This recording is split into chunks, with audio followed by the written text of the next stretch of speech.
So here's an interesting statistic for you. About 20% of the population are only children. So if you're an only child, there's your number. I stopped to think about everyone I know that I'm close to, and I came up with about 8 or 9 people close to me who are only children. Apparently, it's more common to be an only child in Europe, and certainly there were parts of the world where having one child was codified into their policies, for example, parts of East Asia. I have also had the opportunity to work with only children in my clinical practice, and since I largely specialize in people who have experienced narcissistic relationships, these only children have had at least one of these relationships. And I have to say, when I looked at the numbers of my practice, it was about 20% of my patients were only children. There you go. Now, other reasons for only childness may be that maybe parents split up after having one child. Maybe there were issues around fertility. Maybe there were financial reasons. And maybe there were health issues, that the only child had health issues and that would absorb up the family resources, so the parents opted to not have more children. So the fact is, though, I know that this video may only be relevant to 20% of you, but some of you may be in relationships with only children, so that might be more. But either way, the big question is, what happens when you are the only child of narcissistic parents? As you can imagine, some of the usual dynamics may not show up in the same way, like triangulation, unless there's maybe an extended family of cousins and the like, or the triangulation could involve the child, the only child, and then the other parent. It only takes 3 to make a triangle, right? The roles thing becomes interesting, like golden child and all of that becomes interesting, because when we get to the core of it, the roles, the family roles, are emblematic of how narcissistic parents largely see their children as a way to get supply. And the child functions for the parents, right? So if a child is allowed to be themselves and they're supported in allowing to be themselves in a healthy family, there's no need for one of these so-called roles. The role, fixer, an invisible child, golden child, scapegoat, keeps the child defined by the narcissistic family system. And the role holder, in some ways, absorbs that role to stay safe and needed within the family. In a healthy family, there is no golden child, no scapegoat, and kids can be kids. The only child may then carry multiple roles. In some cases, especially if they are what the parent wants them to be, then that only child may be the golden child. And the only child then may feel the pressure of enacting all the narcissistic parental demands or wants, and can even create a very enmeshed situation between the child and the parent that has more like stage parent vibes. The only child may also be absorbed into a support role for the parent who is not narcissistic. So remember, any narcissistic marriage, it's never a happy marriage or happy relationship. So either the parents split up, in which case the only child has the lonely prospect of going back and forth between the parents, or if the narcissistic parent just gets up and leaves, then the only child may also find themselves in a support role for that parent, other parent that was narcissistically harmed. Or if the parents stay together, and the only child then may be the person whom the narcissistically abused parent turns to for meaning, purpose, and support. The only child then may find themselves simultaneously a fixer, a peacekeeper, a helper, a scapegoat. Rarely, though, sometimes, are they the invisible child. Now, I don't know if any of you ever read a book called Harriet the Spy. It was a children's book from the 1970s. At least that's 1970s was when I read that book about 20 times. Harriet was the only child of a wealthy Upper East Side couple in New York City. And Harriet was largely raised by her wise nanny. It's a great book. If you haven't read it, it's actually a great book even for adults to read. But Harriet's parents had absolutely no interest in her until things started going wrong for her. They had nothing to do with her child rearing, nothing. So the invisible child model is possible for only children. I mean, at least in that book. And Harriet's parents were really self-absorbed. And certainly, an only child can be a truth seer or a truth teller and can see the score of what is happening around them. Remember, that the roles children play and the way that they're treated by narcissistic parents can fluctuate over the course of a childhood. For example, in infancy, a narcissistic parent, especially these days, may really be besotted. They're so cute. Babies are so portable. You can carry them around in one of those little carrier boxes or car seats, whatever the hell they're called. It's cute to take pictures of them. People ooh and ah at them in the street or in a restaurant. You don't have their infernal school schedules to deal with that would mess up your vacations.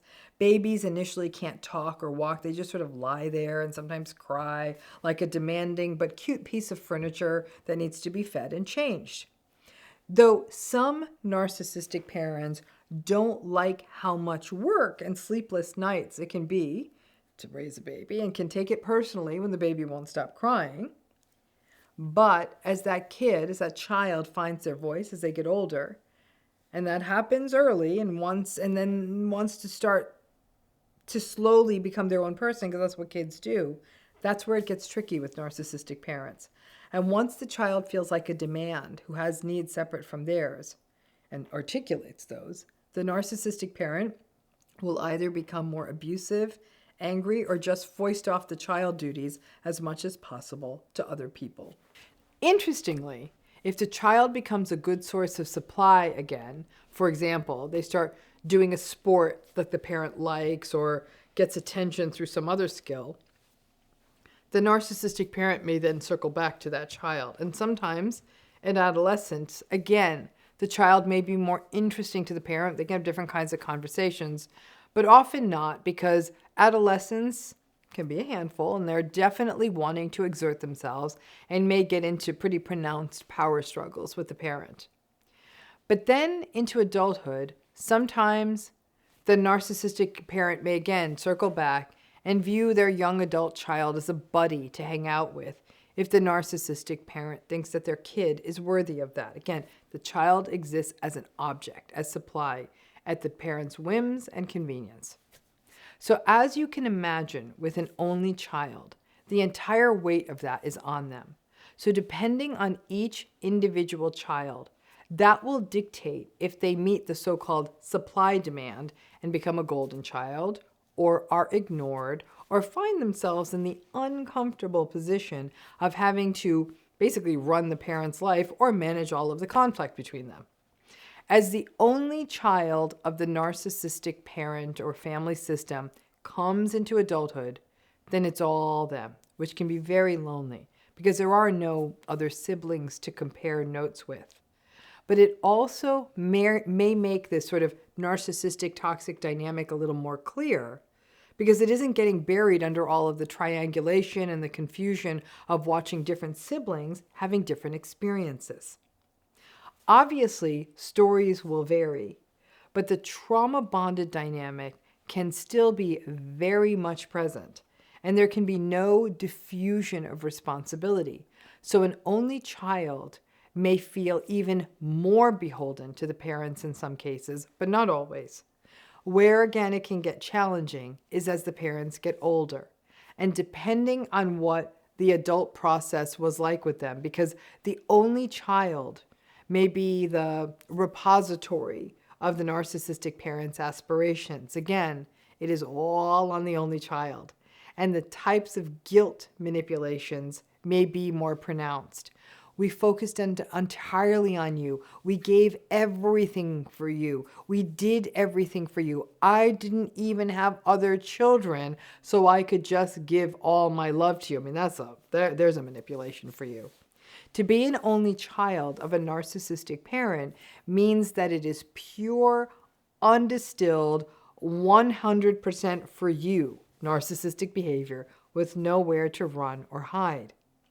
And of course, all children are different. And because all children are different, the only child's temperament will dictate a lot of how this goes down. Some only children may sort of fade into themselves and create rich inner worlds. Some only children may be that singular source of supply for the narcissistic parent, and again, be that repository of all the things the parent wants. And as a result, if they're able to, may go on to become star athletes, spelling bee stars, pageant kids, students, take on the hobbies that the parent loves. You get the gist. And that kid learns that failure is not an option. Some only children of narcissistic parents may develop lots of what we call internalizing issues, anxiety, and social withdrawal, while others may rebel. But it can be lonely, and many only children will feel the pressure of this narcissistic system on their backs, and the manipulations to stay close to the parents may be more painfully held in adulthood. And the only child that is a golden child can flip to being a scapegoat very quickly if they no longer deliver on the parents' hopes, aspirations, or investment in them. Maybe the child stops playing the sport or comes in second in the big contest or pageant or whatever it is, or don't look like they're headed for MIT, and bam, the child is then the punching bag for the narcissistic parents' disappointments. A lashing out of the parents' internalized shame then goes on the child, but because they are an only child, the child gets all of it and is reminded that they failed the parent and there is no plan B. To be an only child may also mean that you have to endure more of the parental intrusiveness that characterizes narcissistic family systems. Boundaries and narcissism rarely appear successfully in the same sentence.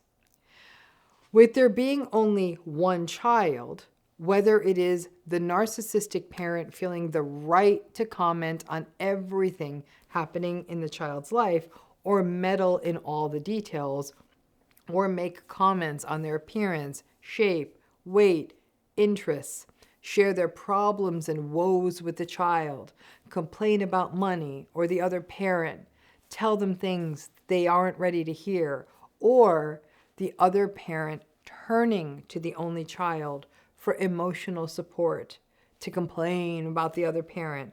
Intrusiveness is a heavier burden for the only child, who often is the only other person at the toxic family table. The only child conversation can also be quite tricky in blended families. You may be the only child of two parents who subsequently split up, or who brought children from other partnerships into their new relationships. So you may have some half-siblings or step-siblings, and in some cases, those other siblings may be experienced as siblings, and in some cases less so, depending on all kinds of factors. And in others, your only childness may be felt if you were indeed the only child of two parents, regardless of the number of step and half siblings that came into the mix. In blended families, roles can come up anew with the arrival of these new siblings. And if you had one role, that can shift with the addition of new siblings. And remember, narcissistic parents may just go forward and procreate with their next new partner and their next new partner with little consideration for how this may affect their existing children.